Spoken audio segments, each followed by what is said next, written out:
أعوذ بالله من الشيطان الرجيم بسم الله الرحمن الرحيم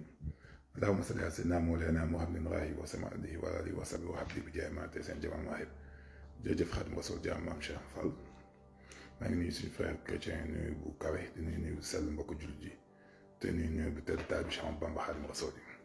wax may def vidéo bu gàtt par rapport di Cheikh Bass Abdou Khadre wax ak revenir at si affaire bu sëñ Mbaye Thiam it sànq laa dugal vidéo yi nañu moytu kilifa di ko wax loo si loo xam ne ku jàng wala ku am xam-xam su ko déggoo dina xam ne yii wax yi teguwul si xam-xam Cheikh Bass li mu wax ne tuyaux yi forage yi nekk Touba percolation bu si am moom moo tax ba nappe bi remonté loolu amul mënul nekk sax réseau de diffusion tuyaux forage yi nekk Touba jamono yi Sëñ Fall ba léegi suñu bën noonu daggoon tuyaux yooyu ndox yi di sotteeku li ñuy wax ni mun na am parce que le réseau de diffusion forage yooyu c'est pas ponctuel aux alentours de la grande mosquée de Touba ça veut dire que c'est partout à Palen à Madiana à Darou Khoudoss c'est partout et cette percolation yooyu di génn si tuyaux yooyu di dal diffusion bi muy am landscape slope bi gravity slope landscape bi lay topp te am na foo xam ne soo ko soree jumaa ji 250 mètres ndox bi du dellu si waat si jumaa ji day jëm mel na du jëm vers l'ouest ou vers le nord du slope bi dafa gradient mel na jëm si géej gi côté Lompoul lay jëm wala côté Kébémer su ma jumul su ma wax lu bañ a wax lu ma leeral vers l'ouest waaw Gébu Fall côté boobu la ndox mi di jëm ak ay Touba Fall ak yooyu kon amul benn scientifique wala ingénieur boo xam ne su ko tooxee def man ko da ngay kàcc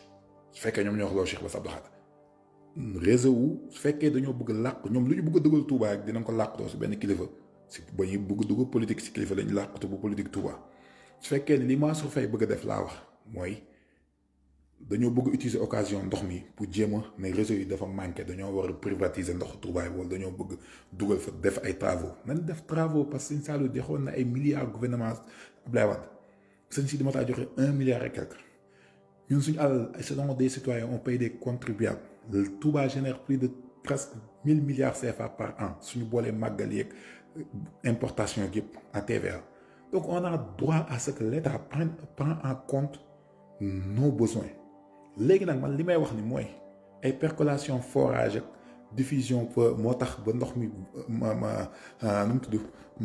nappe bi yéeg suñu xoolee li may waxat en hydraulique c'est le bilan suñ demoon si nappe Maastrichtienne bi nappe profonde bi dafa puiser su fekkoon ne forage yooyu ndox mi dañ koy jëlee ñoom à l'extérieur de Touba su fekkee dañ koy jëlee à l'extérieur de Touba c'est-à-dire ñu koy jëlee ay di ko pomper xëy na si lac de Guiers yi di ko indi xëy na li ñuy wax xëy na mën naa am ba léegi tam du ma ko gëm ndaxte forage seen diffusion seen réseau bi c'est pas ponctuel c'est qu'il faut regarder sur un plan macroscopique mais d'autant plus na ñoom même nappe bi forage yu si bëri nappe Maastrichtienne bi lañ koy dem jëli xëy na mën na dem 180 wala 200 mètres ça dépend si seen profondeur forage yooyu xaw ma nu mu guddee suñ ko jëlee si nappe profonde yi di ko indi si nappe supérieure yi tamit ba léegi ça ne justifie toujours pas déjà en plus tey ndox mi liñ ma génneel ndox mu neex na ndox mu neex moo yéeg te généralement forage yu si bëri ndox mu saf xorom lay indi kon l'information la mooy valider li Cheikh Bass wax ak kan moo ko wax loolu kon Sëñ Mbaye Thiam tam li nga doon wax dama la koy indiwaat tey preuve nit moo dem ba Touba si teen yi wër jumaa ji yëpp xoolal ma ko teen yi wër jumaa ji yëpp bi ka mag ñi di gas dépassé na 15 mètres am na benn boo xam ne 44 mètres la moo nekk si biir almeer yi te fa la almeer bi fa la problème yi gën a problématique bi ka napp yi mag ñi di gas su fekkoon ne lii ngay wax ni am na muy lan muy am na une nappe perchée mais dëkk yi am nappe perchée Casamance doo gis nit di gas teen bu passé 10 mètres si fii si zone ñaay bi doo gis ni ku gas teen bu passé 10 mètres parce que nappe bi dafa yéeg te nappe perchée su fa nekkoon kon pourquoi nit ñi di romb nappe perchée di dem uti beneen nappe loolu mënul nekk kon ça veut dire que ni seen théorie yi ngeen def taxawul amul du lu mun nekk lii am teen bi ñu observé tey mag ñi nee nañu si ña fa nekk nee nañ seen bàyyi nee nañu bi ñu koy gas 44 mètres de profondeur la bu ñu demee si wax yi ñu wax man nag si loolu laa mën a sukkandiku parce que nekkuma fa tey bu ñu ko xoolee 3 mètres de profondeur la teen bi def kon ça veut dire qu'il y a une remontée d'eau de la nappe généralement on parle de rabattement su nappe bi di dellu mais c'est une remontée de la nappe boo xam ne de 41 mètres de hauteur la en moins de 60 ans donc à peu près 90 centimètres par an ça même une pluie même Casamance rek ka fay taw boobu te taw boobu muy taw tamit bilan hydrique bi soo ko defee du noonu la remonté wu nabu Casamance di remonté donc il y a une seule hypothèse il faut qu'il y a un réapprovisionnement fossile ou capillaire lii Mame Mbaye Thiam di wax tamit dépôt d'argile boo xam ne day réduire la conductivité hydraulique su fekkoon dafay am géomorphologie sol bi c'est sur des milliers d'années kon milliers d'années avant Serigne Touba dafa ñëw la fay am kon bi fa Serigne Touba di sanc ndox moomu war na nekk si biir suuf si te bi ñuy gas jumaa ji sëñ léegi la ma sam benn jarbaat di wax Bamba bu Norvège man la koy Cheikh Fall mi man sëñ Mamadou Moussa Fall dafa gasoon teen si kër Serigne Touba gu mag googu nekkoon foofu si jumaa ji fa la sëñ Fall defoon pompe bi bu ñuy pompé ndox mi def ko si baaj boo xam ne si liggéeyu jumaa ji ndox mu si ëpp su daan rooti si dékki loolu mooy mottali li ñuy jëlee si dékki kon man li may wax lu leer naññ la wax ji Mame Mbaye Thiam wax amul li ñu wax Cheikh Bass amul percolation forage yi ne justifie pas remonter bu gaaw nii il faut qu'on fasse notre propre investigation ndax dañoo bëgg profiter si wax ji pour justifier ko pour jéem a def ay projet dugal ko Touba jox ko ay entreprise française wala leneen remontée bi nag am na ndox maa ngi fi mais man li ma gëm te fi ma ko wéer mooy ñaanub Serigne Touba laa ko gëm ñaanub Serigne Touba googu nag soit am na un réapprovisionnement fenn léegi nag réapprovisionnement boobu nañu xool ndax c'est un cours d'eau fossile ou c'est quoi que ce soit mais ça demande d'autres de plus ample investigation yoo xam ne ça demande une rigueur scientifique une démarche bien réfléchie et planifiée pas ay tâtonnement ak génn di wax pour ce que médias yi tim nan la wala da ngaa bëgg a seeral xol nit ñi waaw comme baag loolu daal fa laa bëggoon yem pour leeral ko du gudd mooy daal ndox mi ñu dem teen yi ñu xool fi ñu toll nii teen yi xóotoon na plus de 20 mètres léegi moins de 3 mètres la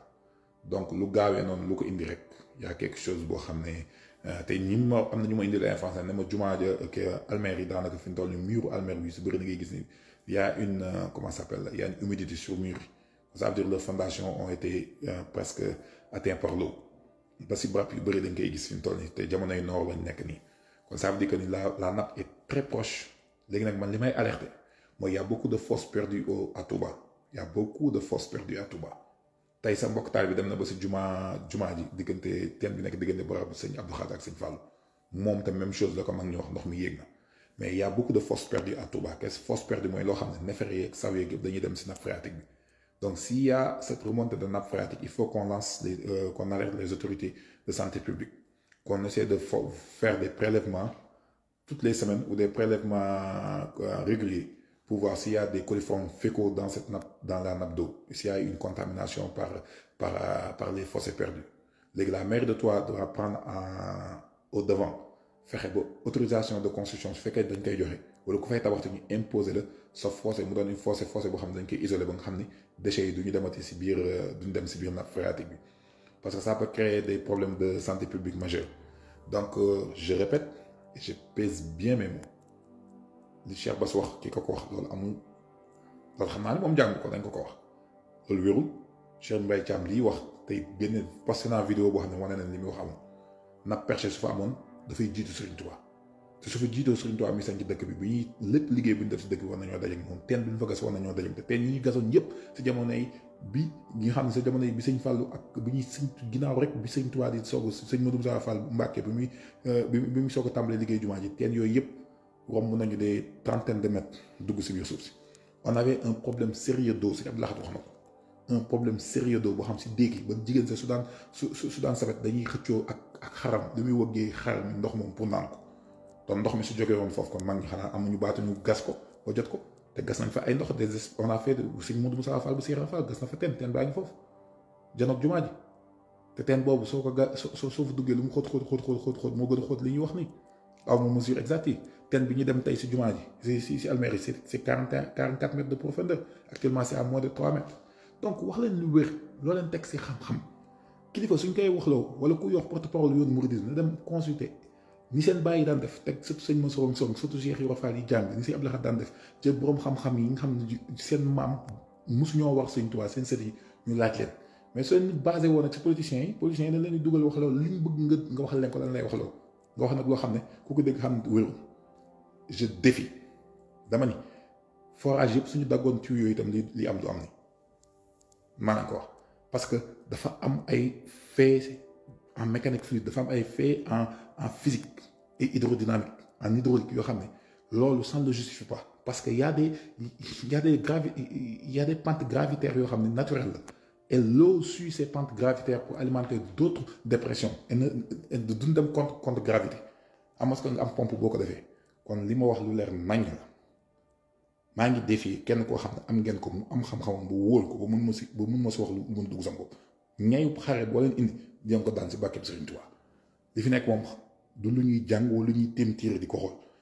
ndimbalu Serigne Touba la faggutee fu Serigne Touba tawfeexu Serigne Touba kon li may wax sëñ Mbaye Thiam ak Cheikh Bass Abdou Khadre li ñu wax benn rafet amu si dara tegu si xam-xam bàkkeeb Serigne maa ko wax jërëjëf